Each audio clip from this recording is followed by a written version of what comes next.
Tá. A natureza tenaz do cachorro, o subtítulo.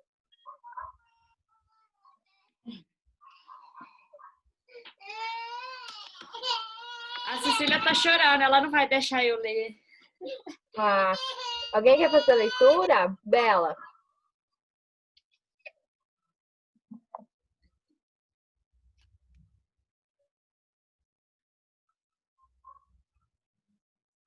Não tô te ouvindo.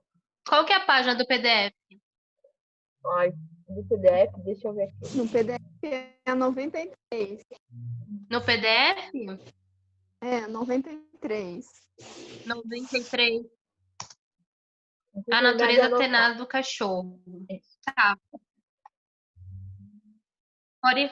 Pode começar?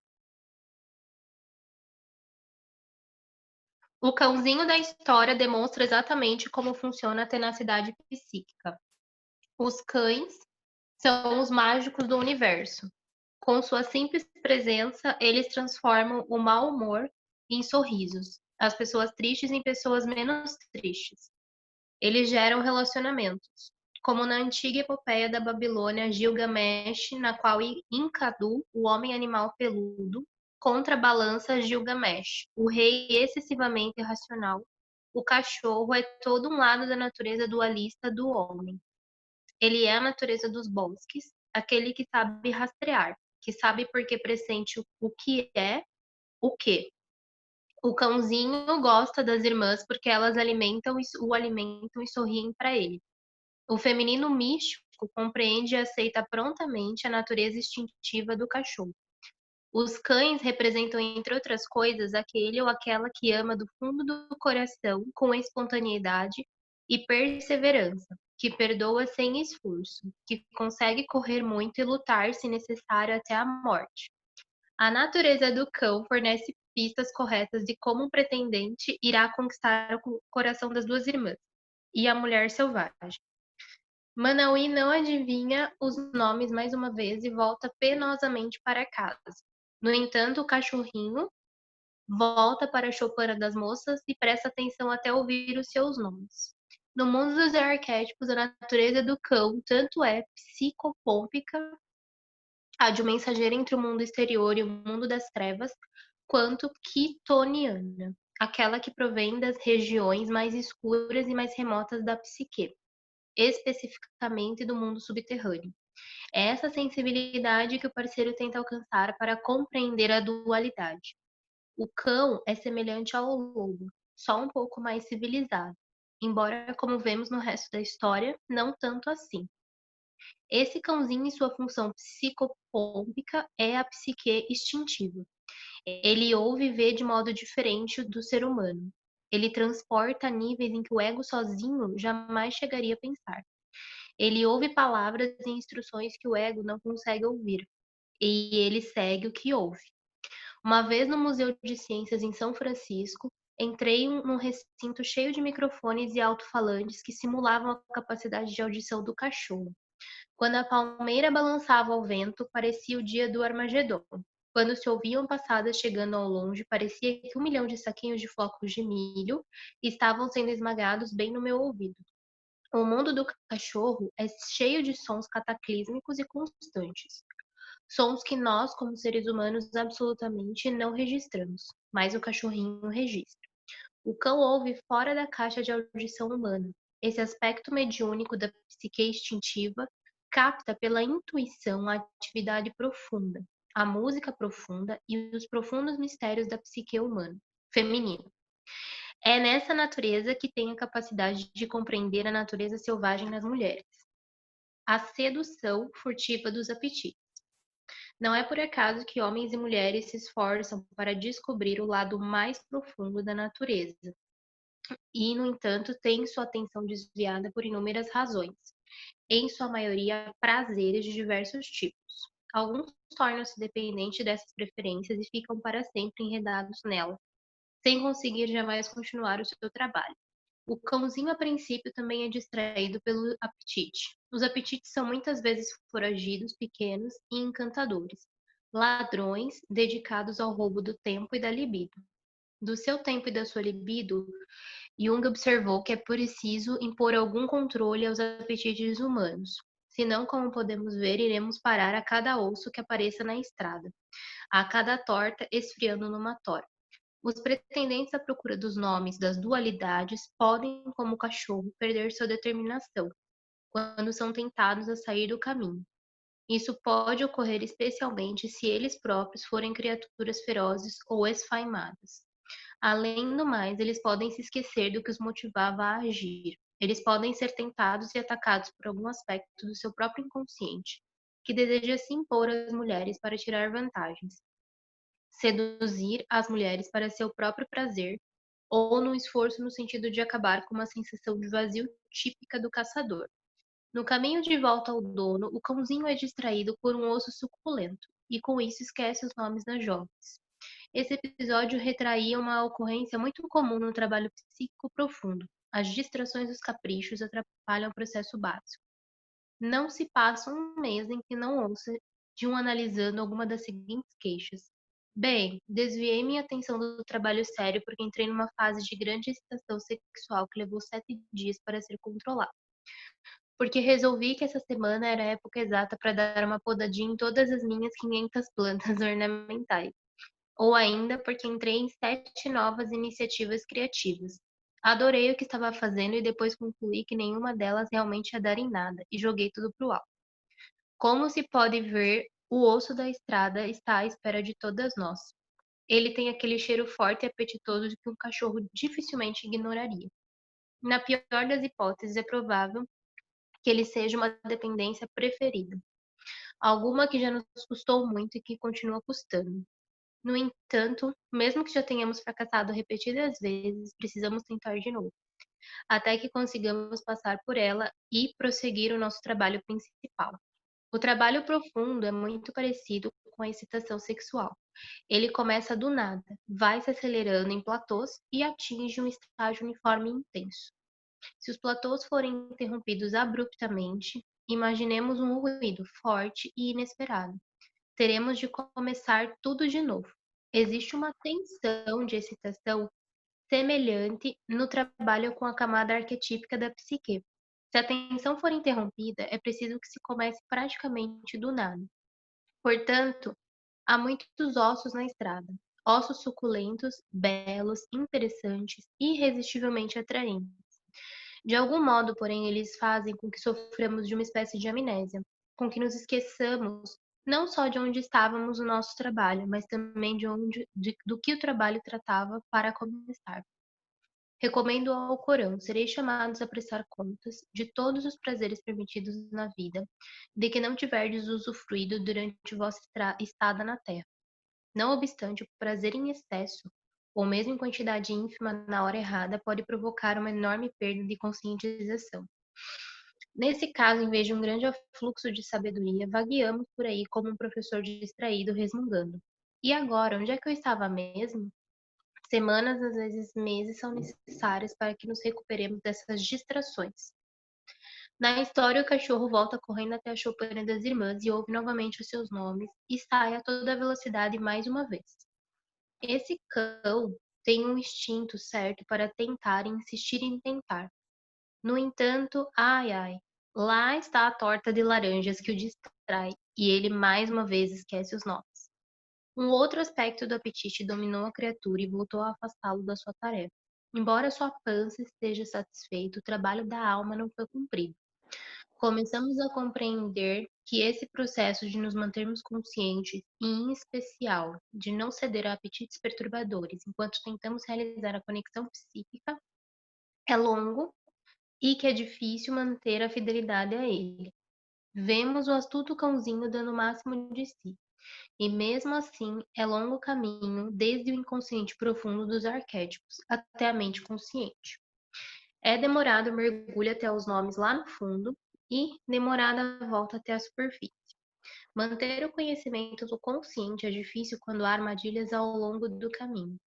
A torta de laranjas e o osso representam seduções perturbadoras, que são deliciosas ao seu modo. Em outras palavras, existem elementos na psique de todo mundo que são traiçoeiros, trapaceiros e maravilhosos. Esses elementos são inimigos da conscientização. Eles vicejam por manter tudo oculto e excitante. Às vezes é difícil nos lembrarmos de que estamos aguardando a alegria da luz. O cãozinho é quem traz a luz. Ele está tentando criar um vínculo consciente com a mística natureza do alto. Alguma coisa tenta impedi-lo de cumprir a sua missão. Alguma coisa que não é visível, mas que, sem a menor dúvida, é quem coloca ossos no caminho e arranja tortas. Sem dúvida, deve ser o estranho sinistro, outra versão do predador natural da psique que se opõe à consciência. Em virtude da ocorrência natural desse oponente na psique das pessoas, até mesmo a mente mais saudável é suscetível a se desnortear. A lembrança da verdadeira tarefa e sua repetida recordação dentro de nós mesmas, no estilo de um mantra, nos devolverá a consciência. A conquista da ferocidade. O cãozinho aprende os nomes das mulheres outra vez e volta correndo para o seu dono. Ele ignora o petisco no meio da estrada e o aroma apetitoso que vem do mato. Nesse ponto, vemos o despertar da consciência da psique. A psique instintiva aprendeu a se controlar, a fixar prioridades e a concentrar a atenção.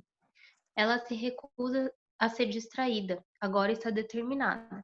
No entanto, de repente, um ser sombrio vindo do nada salta sobre o cãozinho. O estranho e sinistro sacode o cachorro aos gritos. Diga-me os nomes das moças para que elas sejam minhas. O estranho e sinistro não se importa com a dualidade ou com as nuances sutis da psique. Para ele, o feminino é um objeto a ser conquistado e nada mais. O estranho sinistro pode ser encarnado como por uma pessoa verdadeira no mundo exterior ou por complexo negativo interno. Não importa qual seja a apresentação, o efeito devastador é o mesmo. Desta vez, porém, o cachorro entra numa luta desenfreada. Seja a pessoa do sexo masculino, seja do feminino, isso pode ocorrer na vida objetiva quando um incidente, um lapso, algum acontecimento estranho de qualquer natureza surge de repente e tenta nos fazer esquecer quem somos. Há sempre algo na psique que procura nos privar dos nomes. Também no mundo objetivo existem muitos ladrões de nomes. Na história, o cãozinho luta como se isso dependesse de sua própria vida. Às vezes, o único meio de aprendermos a nos manter fiéis ao nosso conhecimento profundo resulta do surgimento desse estranho à nossa frente. Somos então forçadas a lutar pelo que prezamos, lutar para ter firmeza naquilo a que nos dedicamos, lutar para superar nossas motivações espirituais mais superficiais, o que Robert Bly chama de desejo de se sentir maravilhoso, lutar para terminar o que iniciamos. O cãozinho luta para guardar os nomes, superando assim seus repetidos escorregões no inconsciente. Terminada a batalha, ele não perdeu os nomes, pois era exatamente esse o motivo da briga: ter o conhecimento do feminino selvagem. Quem quer que possua esse conhecimento tem um poder equivalente ao da própria mulher. O cão lutou para transmitir esse poder ao homem digno, Manauí. Ele lutou para manter afastado desse poder um aspecto da natureza humana primitiva que o usaria indevidamente. A transmissão do poder às mãos certas é tão importante quanto a descoberta dos nomes. O cão heróico passa os nomes a Manauí, que os apresenta ao pai das moças. Estas já estão prontas para partir com Manauí. O tempo todo elas estavam aguardando para que ele descobrisse e guardasse o conhecimento consciente das suas naturezas intrínsecas. Concluímos, portanto, que as duas coisas que prejudicam o avanço nessas questões são as distrações dos nossos apetites e o estranho e sinistro, sendo que esse pode entrar no opressor inato, a psique, ou às vezes uma pessoa ou situação no mundo objetivo. Seja como for, cada um sabe no fundo como derrotar esses saqueadores e espoliadores. Guarde os nomes são tudo. A mulher interior. Às vezes as mulheres ficam cansadas e irritadas à espera de que seus parceiros as compreendam. Por que eles não conseguem saber o que eu penso, o que eu quero? Elas ficam exaustas de fazer essa pergunta. No entanto, existe uma solução para que esse dilema seja solução prática e eficaz. Se a mulher quiser que seu parceiro tenha esse tipo de receptividade, ela lhe revelará o segredo da dualidade. Ela lhe falará sobre a mulher interior. aquela que somada a ela mesma formará duas. Isso ela consegue ao ensinar o seu parceiro a fazer duas perguntas de uma simplicidade enganosa que farão com que ela se sinta vista, ouvida e conhecida. A primeira pergunta é a seguinte: o que você quer? Quase todo mundo faz alguma versão dessa pergunta, mas de forma automática. Existe, porém, uma pergunta ainda mais essencial: o que deseja o seu self mais profundo? Quando se ignora a natureza da qual a mulher se julga, a mulher pelo que ela aparenta ser, pode-se vir a ter uma grande surpresa, pois quando a natureza primitiva da mulher emerge das profundezas e começa a se afirmar, é frequente que ela tenha interesses, sentimentos e ideias muito diferentes do que se manifestava hoje. Antes, para tecer um relacionamento seguro, a mulher também fará as mesmas perguntas ao parceiro. Como mulheres, aprendemos a reunir as forças dos dois lados da nossa natureza e da dos outros também. A partir da informação que recebemos reciprocamente dos dois lados, podemos determinar com clareza o que é mais valorizado e como reagir de acordo com isso. Quando a mulher consulta sua própria natureza dual, ela está cumprindo o processo de olhar, examinar e sondar o material que está para além do consciente, sendo, portanto, muitas vezes surpreendente no seu conteúdo e no seu tratamento, e quase sempre de imenso valor. Para amar uma mulher, o parceiro também deve amar a sua natureza primitiva. Se a mulher aceitar um companheiro que não possa amar ou que não ame esse seu outro lado, ela sem dúvida acabará arrasada sob algum aspecto e deixada a vaguear cambaleante, em desmazelo. Portanto, os homens, tanto quanto as mulheres, devem identificar as suas naturezas duais. O amante mais querido, o pai mais valorizado, o amigo ou homem selvagem mais valioso, é aquele que deseja aprender. Quem não se delicia com o aprendizado, quem não é atraído por novas ideias ou experiências, não conseguirá passar no marco de estrada junto ao qual está descansando agora. Se existe uma força que alimenta a raiz da dor, ela é a recusa a aprender além do momento presente. Sabemos que a criatura homem selvagem está à procura da própria mulher terrena. Com medo ou não, é um ato de profundo amor, o de se permitir ser perturbado pela alma primitiva dos outros. No mundo em que os seres humanos têm tanto medo da perda, existe um excesso de muralhas protetoras contra o mergulho na luminosidade de outra alma humana. O companheiro certo para a mulher selvagem é aquele que tem uma profunda tenacidade e resistência de alma. Aquele que sabe mandar sua própria natureza instintiva ir espiar por baixo da cabana da alma de uma mulher e compreender o que vir e ouvir por lá. O bom partido é o homem que insiste em voltar para tentar entender. É o que não se deixa dissuadir.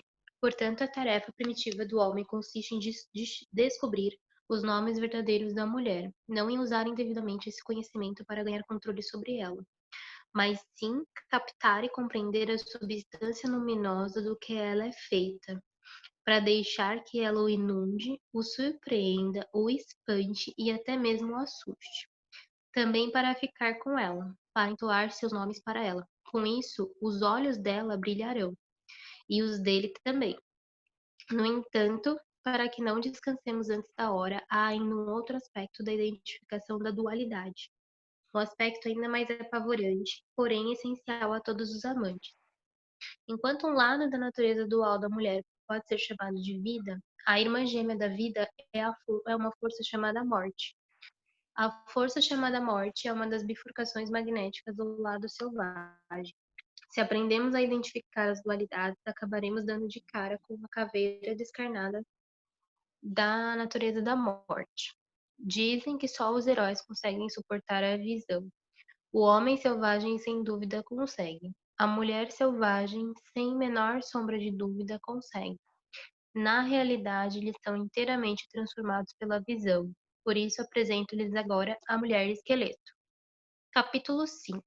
A caçada. Quando o coração é um caçador solitário. A mulher esqueleto, encarando a natureza de vida, morte e vida do amor. Os lobos são bons nos relacionamentos. Qualquer um que os tenha observado sabe como são profundos seus vínculos. É frequente que os parceiros sejam para toda a vida. Muito embora entrem em conflito, muito embora exista discórdia, os vínculos entre eles permitem que ultrapassem invernos rigorosos, primaveras abundantes, longas linhadas, antigos predadores, danças tribais e cantos em coro. As necessidades relacionadas dos seres humanos não diferem em nada. Embora a vida instintiva dos lobos inclua lealdade e vínculos permanentes de confiança e devoção, os seres humanos às vezes enfrentam dificuldades com essas questões. Se quiséssemos usar termos arquetípicos para descrever o que determina os fortes vínculos entre os lobos, poderíamos concluir que a integridade dos seus relacionamentos advém da sua submissão à antiga natureza da vida, morte e vida. A natureza da vida, morte e vida é um ciclo de animação, desenvolvimento, declínio e morte, que sempre se faz seguir de uma reanimação. Esse ciclo afeta toda a vida física e todas as facetas da vida psicológica. Tudo, o Sol, as estrelas novas e a Lua, assim como as questões dos seres humanos e das menores criaturas, como as células e átomos, possuem essa característica de agitação, hesitação e novamente agitação. Diferente dos seres humanos, os lobos não consideram que os altos e baixos da vida, quer de energia, de poder, de alimento, de oportunidade, sejam espantosos ou punitivos. Os picos e os vales simplesmente existem, e os lobos passeiam por eles com a máxima eficácia e facilidade possível. A natureza instintiva tem a capacidade de sobreviver a cada dádiva positiva, a cada consequência negativa e ainda manter o relacionamento com o self e com o outro. Entre os lobos, os ciclos da vida, morte e vida, da natureza e do destino são encarados com elegância, inteligência e persistência para ficar junto do outro e viver por muito tempo e o melhor possível. No entanto, para que os seres humanos vivam dessa forma corretíssima e sejam leais desse jeito, que é o mais sábio, o mais duradouro e o mais sensível, é preciso que se enfrente aquilo que mais se teme. Não há meio de escapar, como veremos. Teremos de dormir com a morte. A Mulher Esqueleto é uma história de caça a respeito do amor. Nas histórias do Norte, o amor não é um encontro romântico entre dois amantes. As histórias das regiões próximas ao Polo descrevem o amor como a união entre dois seres cuja força reunida permite a um deles, ou a ambos, a entrada em comunicação com o mundo da alma e a participação no destino como uma dança com a vida e a morte. Que lindo isso! Para compreender essa história, temos de entender que lá, num dos ambientes mais rigorosos e numa das culturas de caça mais notáveis do planeta, o amor não significa um flerte ou a procura de um mero prazer para o ego, mas um vínculo visível composto da força psíquica da resistência, uma união que permanece na fartura ou na austeridade, que passa pelos dias e noites mais simples e mais complicados. A união de dois seres é considerada Anga Kok, mágica em si mesma, como um relacionamento através do qual os poderes que existem se tornam conhecidos aos dois indivíduos. Existem, porém, exigências para esse tipo de união. A fim de criar esse amor duradouro, convida-se mais um parceiro para a união. Esse terceiro é a mulher esqueleto. Ela é também chamada de a morte. E nesse sentido, ela é a natureza da vida, morte e vida, num dos seus muitos disfarces. Nessa sua apresentação, a morte não é um mal, mas uma divindade. Num relacionamento, ela desempenha o papel do oráculo que sabe quando chegou a hora do ciclo começar e terminar.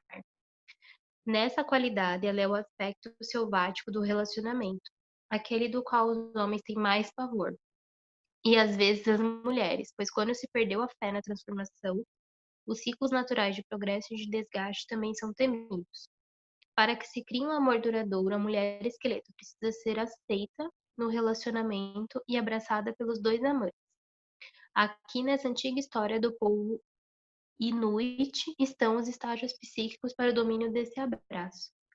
Quem me passou essa história foi Mari Ukalati. Examinemos as imagens que surgem da sua fumaça. Posso continuar lendo? Alguém quer ler? A mulher esqueleto. Ela havia feito alguma coisa que seu pai não aprovava, embora ninguém mais se lembrasse do que havia sido. Seu pai, no entanto, a havia arrastado até os penhascos, atirando-a ao mar. Lá, os peixes devoraram sua carne e arrancaram seus olhos. Enquanto jazia no fundo do mar, seu esqueleto rolou muitas vezes com as correntes. Um dia, um pescador veio pescar. Bem, na verdade, em outros tempos, muitos costumavam vir a essa baía pescar. Esse pescador, porém, estava afastado da sua colônia e não sabia que os pescadores da região não trabalhavam ali sob a alegação de que a enseada era mal assombrada. O anzol do pescador foi descendo pela água abaixo e se prendeu. Logo em que, nos ossos das costelas da mulher esqueleto. O pescador pensou: oba, agora peguei um grande de verdade. Agora peguei um mesmo. Na sua imaginação, ele já via quantas pessoas esse peixe enorme iria alimentar. Quanto tempo a sua carne duraria? Quanto tempo ele se veria livre da obrigação de pescar? E enquanto ele lutava com esse enorme peso na ponta do anzol, o mar se encapelou com uma espuma agitada e o caiaque empinava e sacudia, porque aquela que estava lá embaixo lutava para se soltar. E quanto mais ela lutava, quanto mais ela se enredava na linha. Quanto mais ela lutava, tanto mais ela se enredava na linha. Não importa o que fizesse, ela estava sendo inexoravelmente arrastada para a superfície, puxada pelos ossos das próprias costelas. O pescador havia se voltado para recolher a rede e por isso não viu a cabeça calva surgir acima das ondas. Não viu os pequenos corais que brilhavam nas órbitas do crânio. Não viu os crustáceos nos velhos dentes de marfim. Quando ele se voltou com a rede nas mãos, o esqueleto inteiro, no estado que estava, já havia chegado à superfície e caía suspenso da extremidade do caiaque pelos seus dentes incisivos. Ah! Gritou o homem. Em seu coração afundou até os joelhos, seus olhos se esconderam apavorados no fundo da cabeça, e suas orelhas arderam num vermelho forte. Ah! Berrou ele, soltando-a da proa com um remo e começando a remar loucamente na direção da terra. Sem perceber que ela estava emaranhada na sua linha, ele ficou ainda mais assustado, pois ela parecia estar de pé, a persegui-lo o tempo todo até a praia. Não importava de que jeito ele desviasse o caiaque, ela continuava ali atrás. Sua respiração formava nuvens de vapor sobre a água, e seus braços se agitavam como se quisessem agarrá-lo para levá-lo das profundezas. Ah! Uivava ele, quando o caiaque encalhou na praia. De um salto ele estava fora da embarcação e saía correndo, agarrado à vara de pescar. E o cadáver branco da mulher esqueleto, ainda preso à linha de pescar, vinha aos solavancos, bem atrás dele. Ele correu pelas pedras e ela o acompanhou. Ele atravessou a tundra gelada e ela não se distanciou. Ele passou por cima da carne que havia deixado secar, rachando em pedaços com as passadas dos seus muclucs. O tempo todo ela continuou atrás dele. Na verdade, até pegou um pedaço do peixe congelado enquanto estava arrastado. E logo começou a comer, porque há muito, muito tempo não se saciava. Finalmente, o homem chegou ao seu iglu, enfiou-se direto no túnel e D4 engatinhou de qualquer jeito para dentro. Ofegante e soluçante, ele ficou ali deitado no escuro, com o coração parecendo um tambor enorme. Afinal, eu estava seguro. Ah, tão seguro. É, seguro. Graças aos deuses. Raven, graças a Raven e também a todo generosa Sedna em segurança final. Imaginem quando ele acendeu a sua lamparina de óleo de baleia e ali estava ela. Aquilo. Jogada num monte no chão de neve, com um calcanhar sobre o ombro e um joelho preso às costelas, um pé por cima do cotovelo.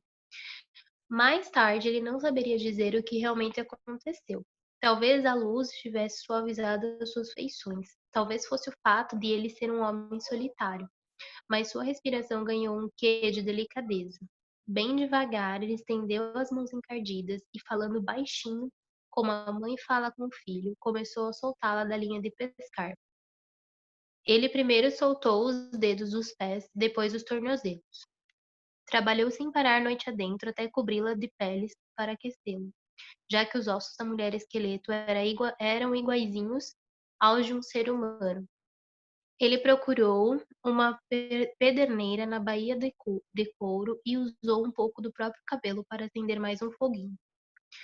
Ficou olhando para ela de vez em quando enquanto passava óleo na preciosa madeira de sua vara de pescar e enrolava novamente sua linha de seda. E ela, por meio das peles, não pronunciava a palavra. Não tinha coragem, para que o caçador não a levasse lá para fora e a jogasse lá, embaixo das pedras, quebrando totalmente os seus ossos. O homem começou a sentir sono, enfiou-se nas peles de dormir e logo estava sonhando. Às vezes, quando os seres humanos dormem, acontece de uma lágrima escapar do olho de quem sonha. Nunca sabemos que tipo de sonho provoca isso, mas sabemos que ou é um sonho de tristeza ou de anseio. E foi isso que aconteceu com o homem. A mulher esqueleto viu o brilho da lágrima à luz do fogo e de repente ela sentiu uma sede daquelas. Ela se aproximou do homem que dormia, rangendo e retinindo, e pôs a boca junto à lágrima. Aquela única lágrima foi como um rio, que ela bebeu até saciar a sua sede de tantos anos. Enquanto estava deitada ao seu lado, ela estendeu a mão para dentro do homem que dormia e retirou seu coração, aquele tambor forte. Sentou-se e começou a batucar dos dois lados do coração. Bom, bom, bom. Enquanto marcava o ritmo, ela começou a cantar em voz alta: carne, carne, carne, carne, carne, carne. E quanto mais cantava, mais o seu corpo se revestia de carne. Ela cantou para ter cabelo, olhos saudáveis e mãos boas e gordas. Ela cantou para ter a divisão entre as pernas e seios compridos, o suficiente para se enrolarem e dar calor. E todas as coisas que as mulheres precisam. Quando estava pronta, ela também cantou para despir o homem que dormia e se enfiou na cama com ele, a pele de um tocando o outro. Ela devolveu o grande tambor, o coração ao corpo dele, e foi assim que acordaram, abraçados um ao outro, enredados na noite juntos, agora de outro jeito, de um jeito bom e duradouro. As pessoas que não conseguem se lembrar de como aconteceu sua primeira desgraça dizem que ela e o pescador foram embora, e sempre foram bem alimentados pelas criaturas que ela conheceu na sua vida debaixo da água. As pessoas garantem que é verdade, que é só isso que sabem. A morte na casa do amor. A incapacidade de encarar a mulher esqueleto e de desenredá-la é o que provoca o fracasso de muitos relacionamentos de amor. Para amar é preciso não só ser forte, mas também sábio, vem no espírito, a sabedoria da mulher esqueleto. Como vemos na história, se quisermos ser alimentados por toda a vida, precisaremos encarar e desenvolver um relacionamento com a natureza da vida, morte e vida. Quando temos esse tipo de relacionamento, não saímos mais por aí à caça de fantasias, mas nos tornamos conhecedores das mortes necessárias e nascimentos surpreendentes que criam um verdadeiro relacionamento. E quando encaramos a mulher esqueleto, aprendemos que a paixão não é alguma coisa que se vai obter, mas sim algo gerado em ciclos e distribuído.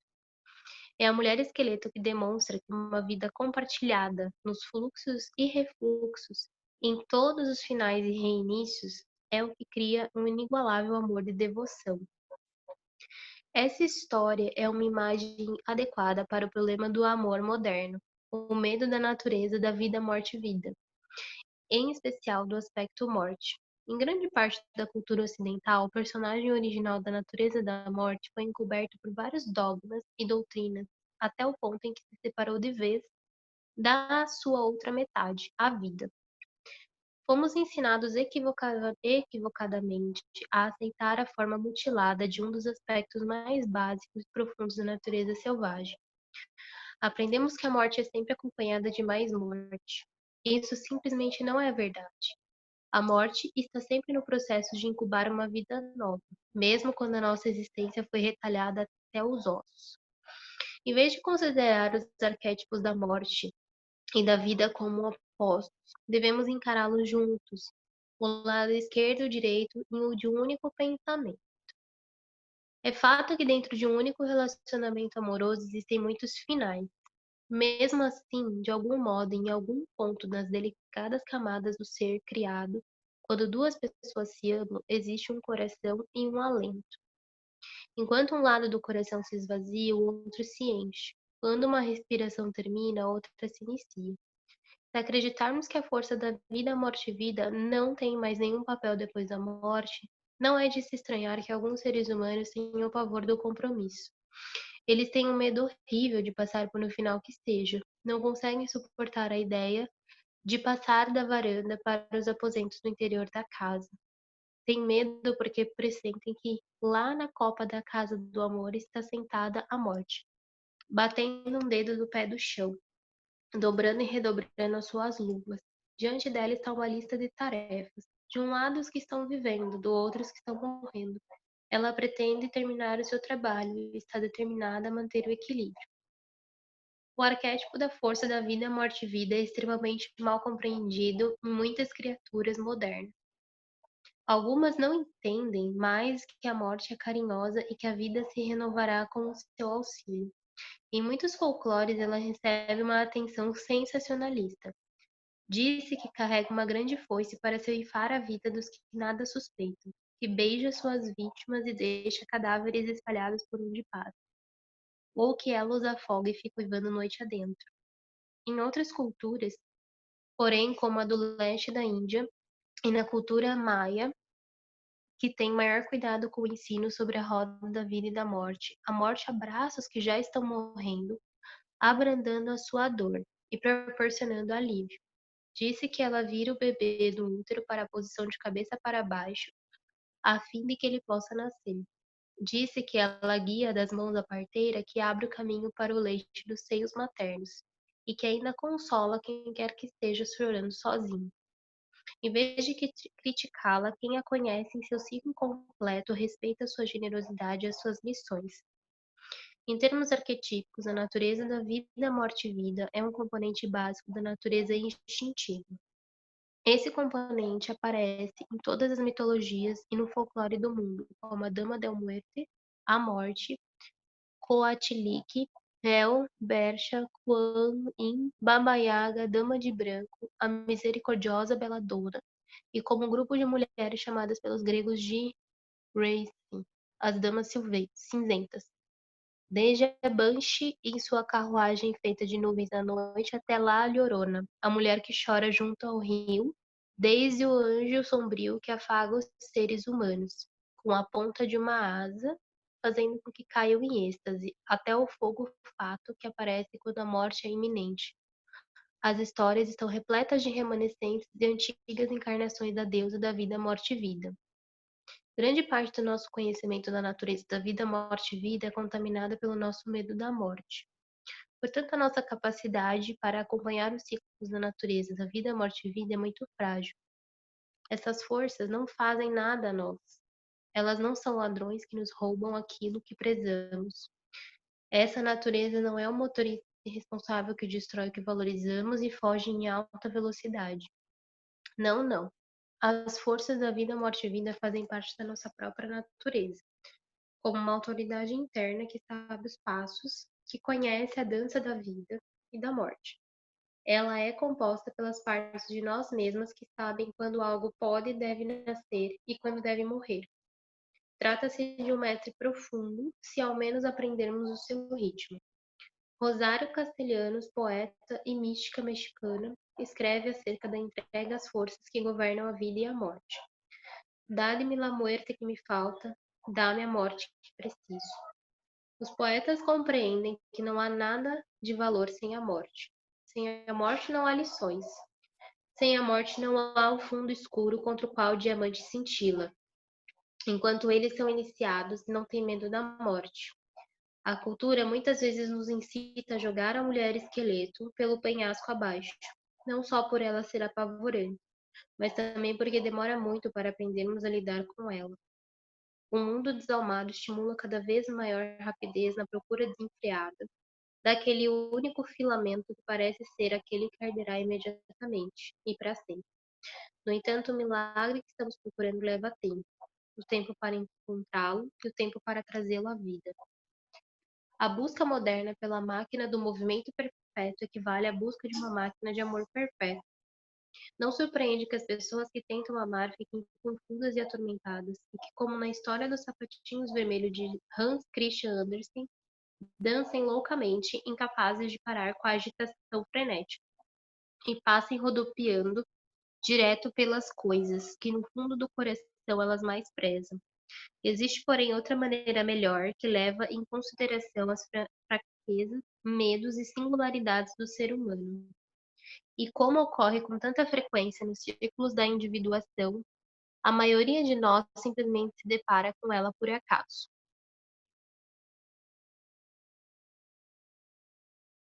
Continua?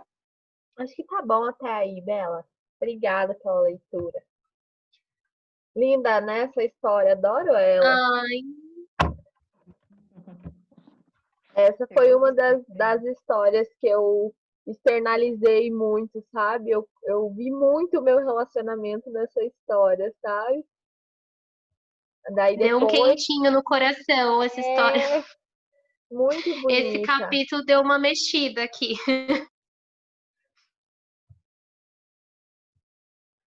Muito bonito. Tô vendo um nenê ali. Essa história me trouxe muito assim, a falta a falta de consciência que a gente tem quando a gente fala sobre a morte, sabe? Como ela diz, a gente só vê a morte por essa perspectiva negativa, né?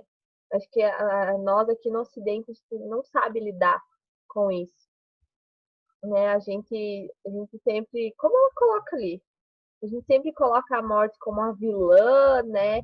Só que eu vejo que é a única certeza da vida é a morte, né? E não só a morte do corpo, né? Mas quantas coisas que a gente não precisa deixar morrer para que outras possam nascer, né? Eu acho maravilhosa essa história. Tanto da perspectiva assim do relacionamento, como sobre essa questão, né, de como que a gente enxerga a morte, como que a gente lida com ela, como que a gente encara ela, né?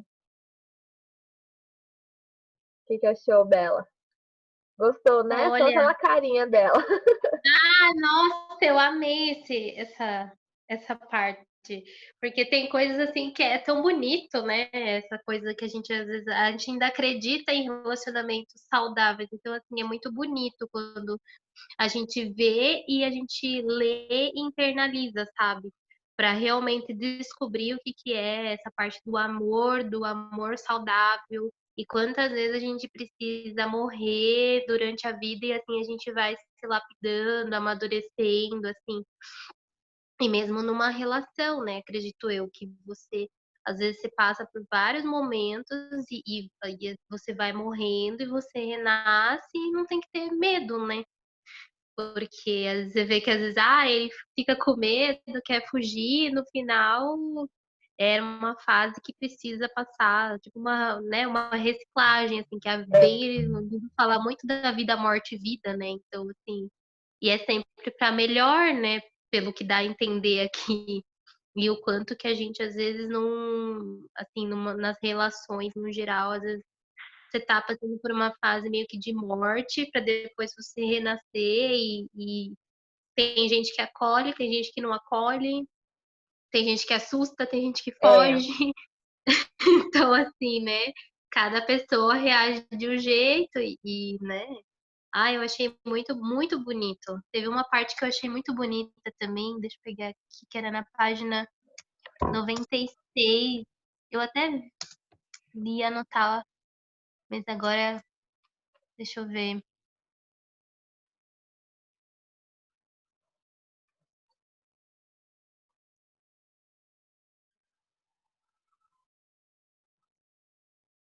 Ah, sim. E daí ele fala quando se ignora a natureza dual da mulher e se julga a mulher pelo que ela aparenta ser, pode-se vir a ter uma grande surpresa, pois quando a natureza primitiva da mulher emerge nas profundezas e começa a se afirmar, é frequente que ela tenha interesses, sentimentos e ideias diferentes do que se manifestava antes, que é o autoconhecimento, né? É, É o ponto de vista das relações que a gente vê aqui no livro, mas o autoconhecimento, que é o que muda, né? é mesmo. E o quanto que encarar essa mulher esqueleto é necessária, né? No caso do relacionamento, para o relacionamento vingar, né?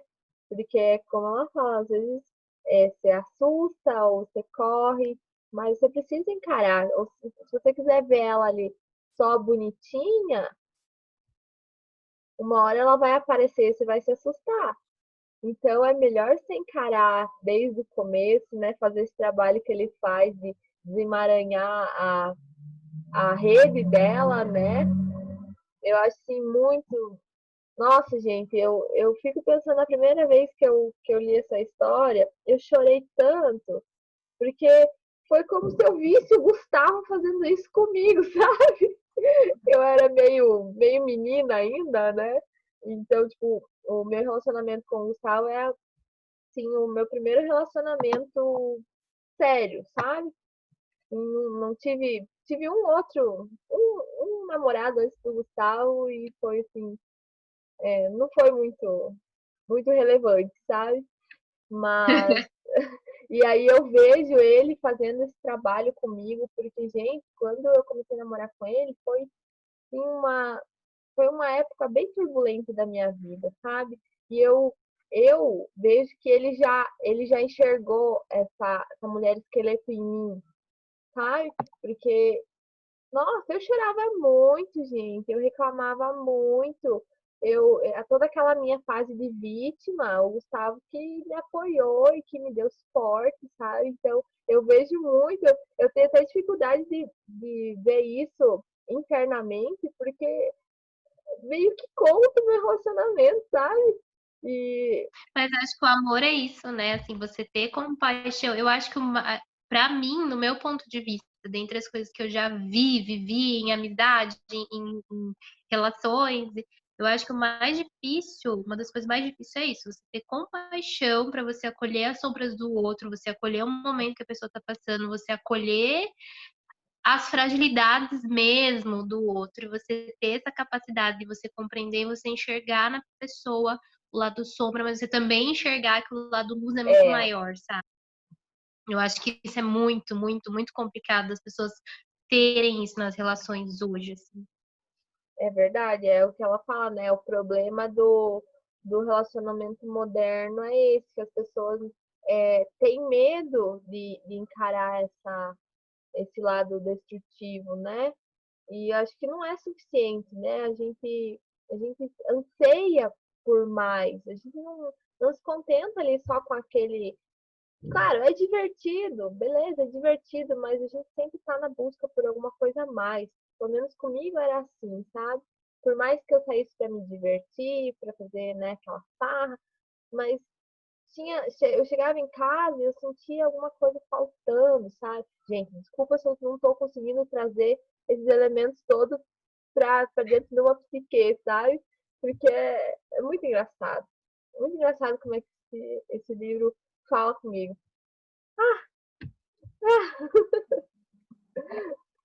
Vou deixar vocês falar.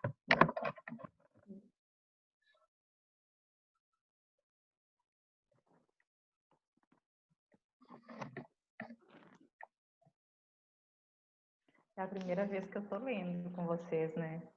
Mas eu tô achando muito maravilhoso, porque principalmente essa parte aí que fala da mulher esqueleto, né? Que a gente precisa aprender a lidar. Tem uma parte aqui que ela fala que ela demonstra uma vida compartilhada nos fluxos e refluxos, que tem vários reinícios, né? E é verdade. Se a gente aprender a lidar com tudo isso que a gente passa no dia a dia, nos relacionamentos principalmente, é uma parte madura da nossa parte, porque é difícil, né? Um casal, principalmente, atingir um nível de maturidade para poder entender e se conhecer a este nível, que são fases. né? E cada vez que eu imagino que tem um reinício, ainda há um avanço, né? Uma melhor compreensão da próxima fase. É isso que eu imagino, mais ou menos. E enxergar essa mulher esqueleto do outro também, né? Que é o que eu sempre tenho comigo que, da mesma forma que eu quero que as pessoas me enxerguem com essa dualidade, né? Eu preciso estar nesse constante exercício de enxergar a dualidade do outro e encarar essa face feiosa do outro, né? Porque, como ela coloca aqui, é isso que vai fazer o relacionamento se aprofundar, né? Que vai dar sentido para isso, né? Eu vejo assim. Eu até ia ler aqui essa parte, mas não encontrei. Mas é isso que ela fala aqui. Quando a gente passa a deixar isso. Deixa eu tentar achar aqui antes.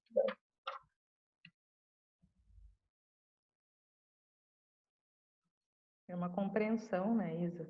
Isso, De ambas as partes. isso, é essa palavra. É ter essa reciprocidade, né? Essa compreensão recíproca. Eu te entendo e você me entende. Então, a gente está construindo algo sólido, né? E nesse ponto que a Bela falou sobre autoconhecimento, acho que faz total sentido. Quantas vezes que a gente, às vezes, olha para trás e pensa, nossa, mas eu tô numa fase, eu tô fazendo algo que eu nunca imaginei que eu faria, ou nunca pensei que eu fosse gostar disso, né? E é esse deixar morrer que possibilita que a gente enxergue, né, essas coisas que fazem parte da gente, mas a gente nem sabe, né? Deixa eu achar. O que eu achei muito interessante sobre essa questão da morte, né? Dentro de como a gente é impregnado por essa ideia de que é algo ruim, outras culturas já se ensinam justamente o contrário, né? E aí, quando fala que no leste da Índia e na cultura maia, que tem o maior cuidado com o ensino sobre a roda da vida e da morte. A morte abraça os que já estão morrendo, abrandando a sua dor e propiciando alívio. Disse que ela vira o bebê no útero para a posição de cabeça para baixo, a fim de que ele possa nascer. Disse que ela guia as mãos da parteira, abre o caminho para o leite nos seios maternos e que ainda consola quem quer que esteja chorando sozinho. Em vez de criticá-la, quem a conhece em seu ciclo completo respeita sua generosidade e suas lições. Eu achei esse parágrafo aqui muito, muito rico, justamente porque a gente não percebe os ciclos de morte que permeiam, né, a nossa vida. Esse fato da gente abrir espaço para alguma coisa já é uma morte que a gente deixa, né? Quando a gente muda o nosso pensamento, é uma morte que a gente deixa morrer, né? Então, é interessante a gente, que ainda fica muito abstrato, ficar pensando vida, morte, vida, mas que diabo é isso, né? E quando a gente contextualiza isso na nossa vida, fica muito claro quantas vezes a gente inconscientemente consegue fazer esse processo, né? E interessante é a gente começar a observar de forma mais consciente e respeitando e honrando essa energia, né, que se faz tão presente. Acho que quando a gente tem mais consciência disso, fica mais fácil também liberar outros processos, né? E isso dentro de um relacionamento é maravilhoso. Que aí a gente percebe as nossas falhas, percebe a falha do outro e tenta manter um equilíbrio, né? Que é justamente isso que a morte faz, ela traz, ela vem com essa energia de equilibrar, né? A energia da vida. E aí eu achei maravilhoso esse texto.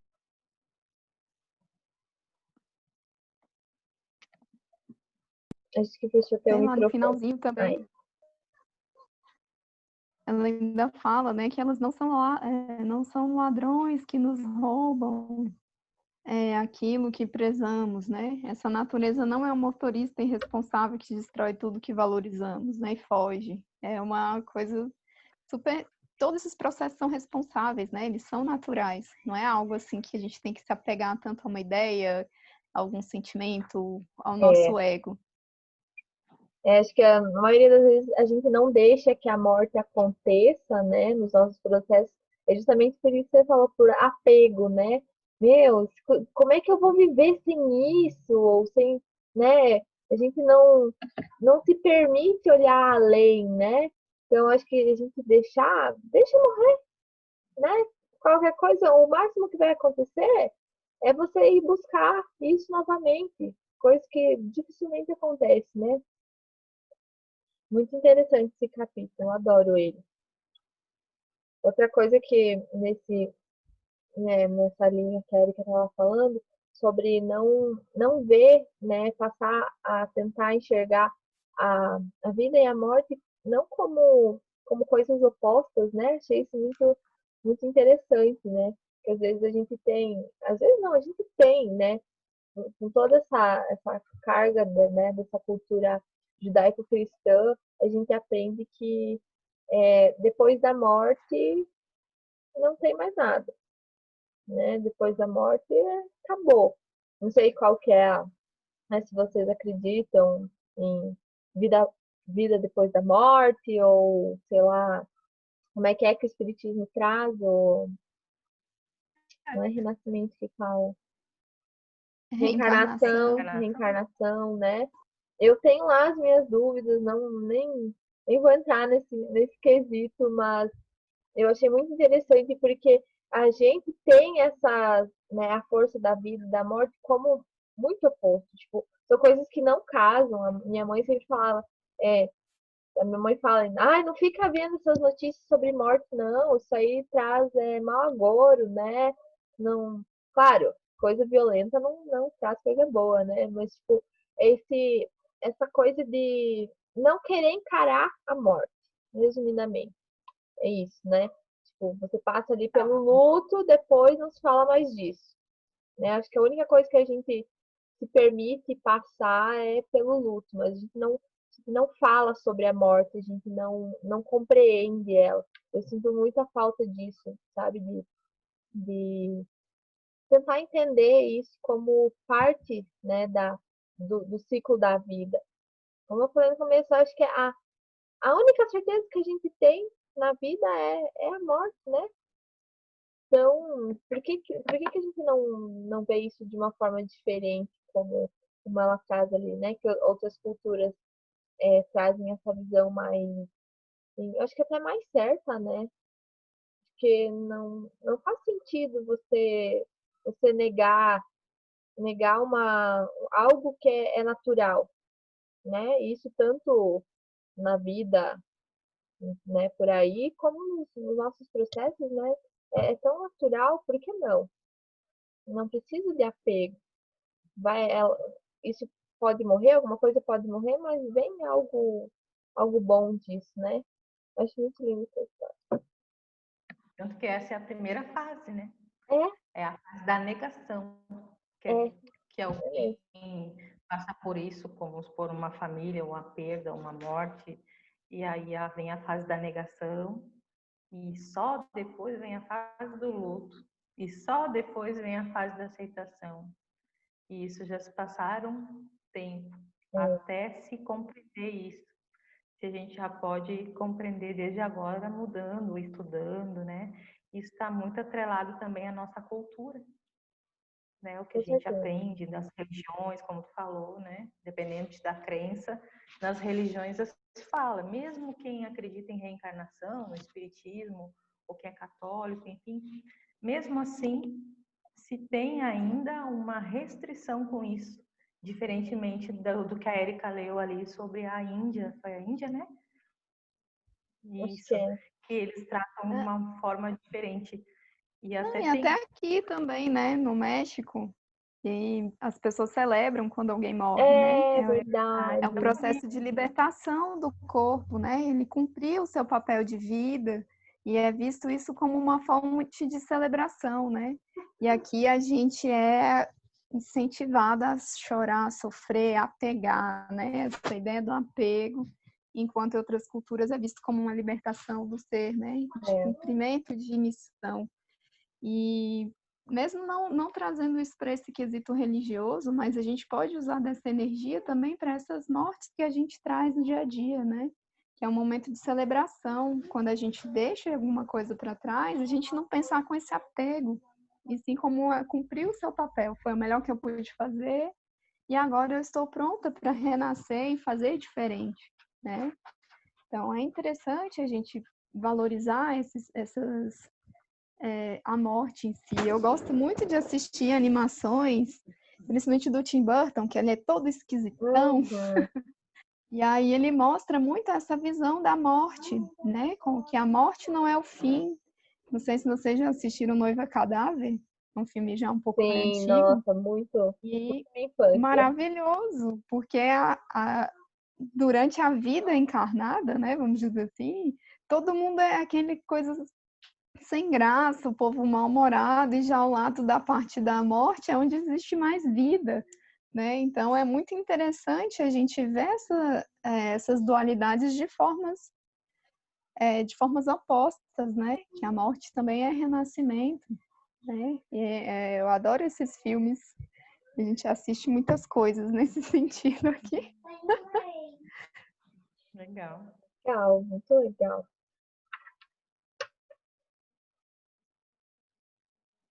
Tinha um outro ponto que gente, eu vou lendo, daí eu falo, isso aqui eu vou querer comentar, só que daí eu esqueço, em vez de marcar.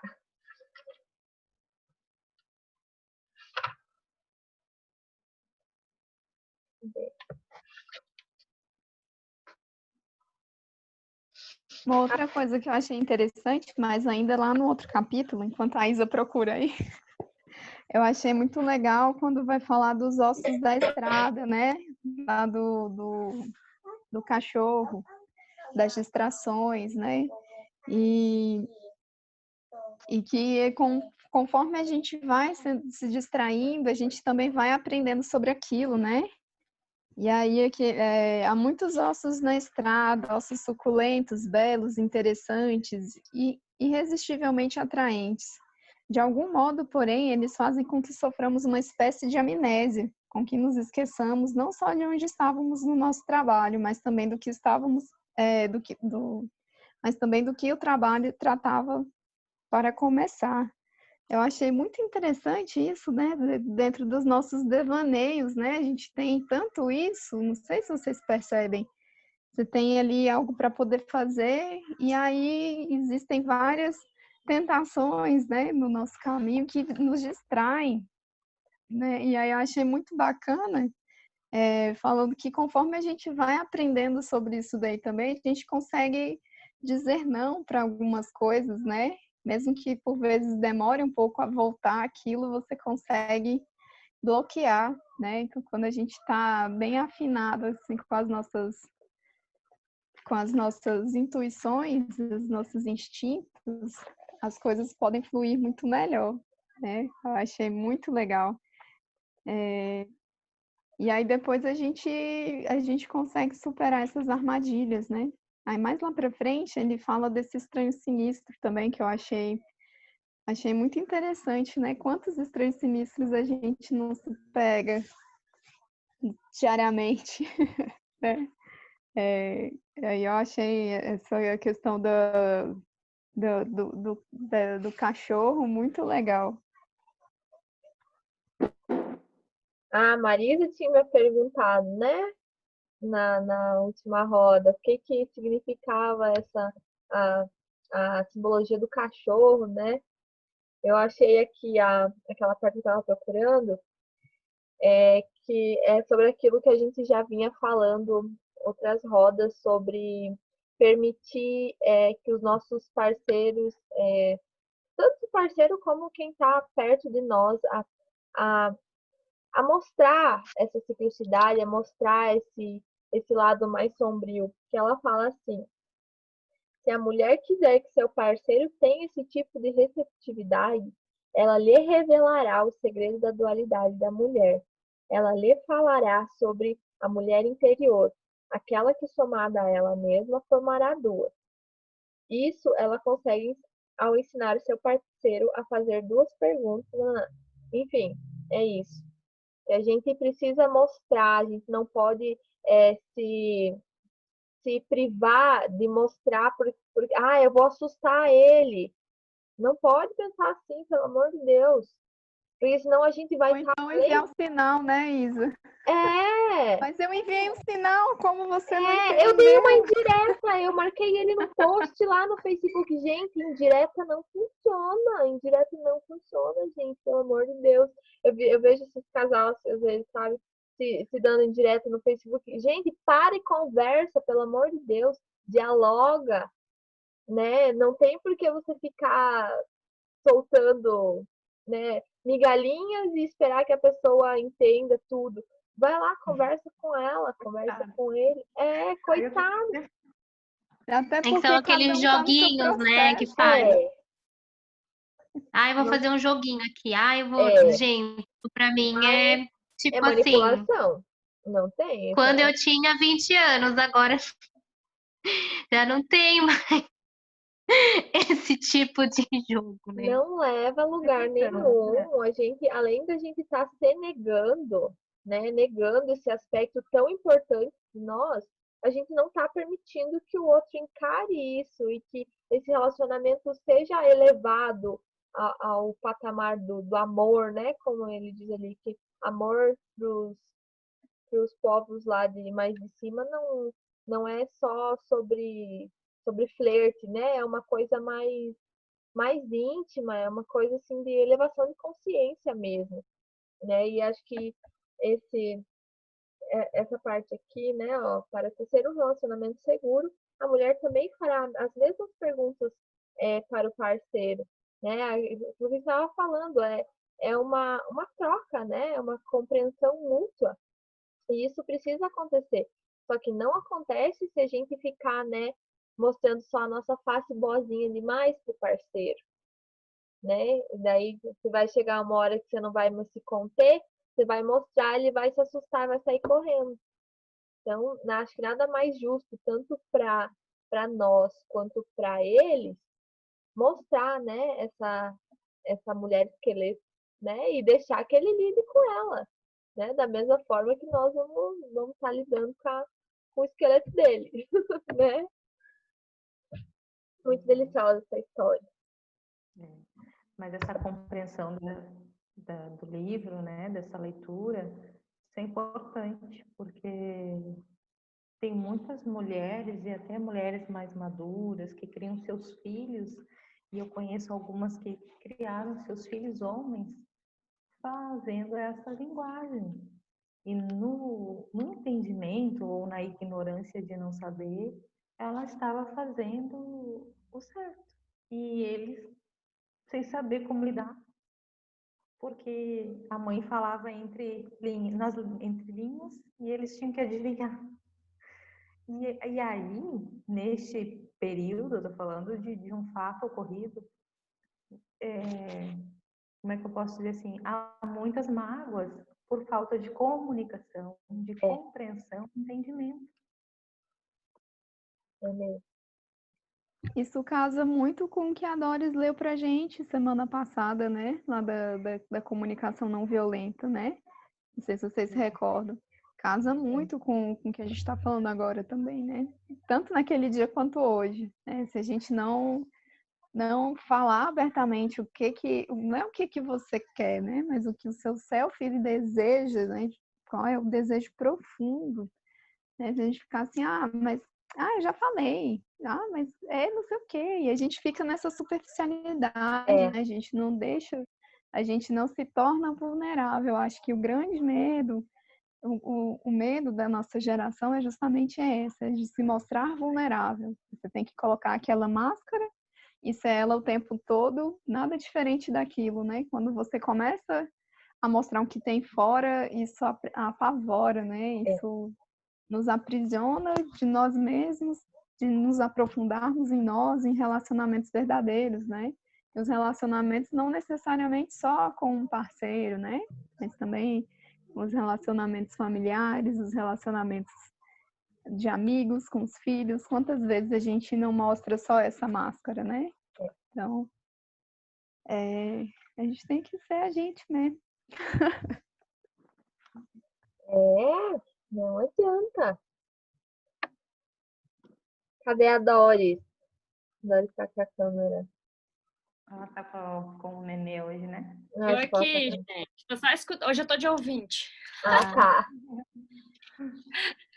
Mas muito legal a história. Muito legal mesmo. Hoje está de ouvinte e acompanhante. É,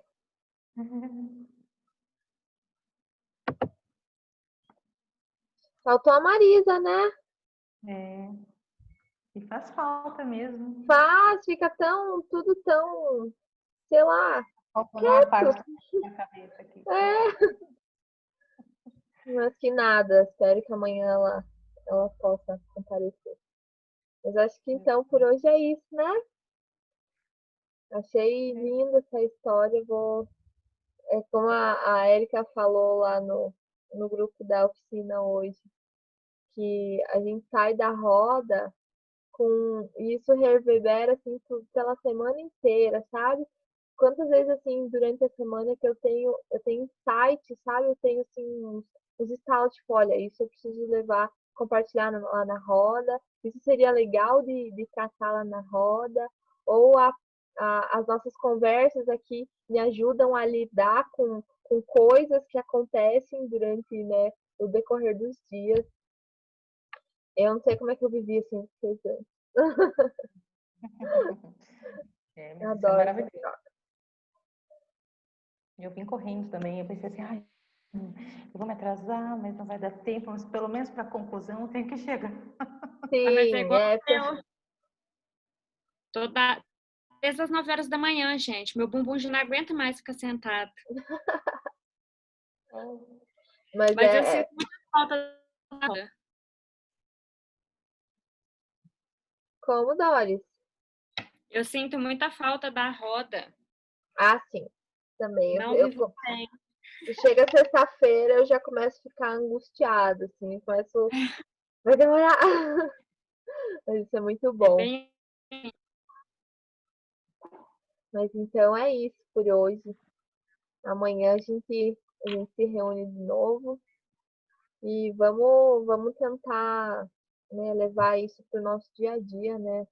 Essas leituras. Cada leitura que a gente faz, eu tento, sabe, incorporar na vida, sabe? Não deixar só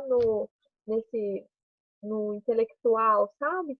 Às vezes a gente fica muito na teoria e não leva isso para a prática, né? Então, vamos procurar colocar essas trocas todas em ação, porque só tem a somar, né? Tá bom?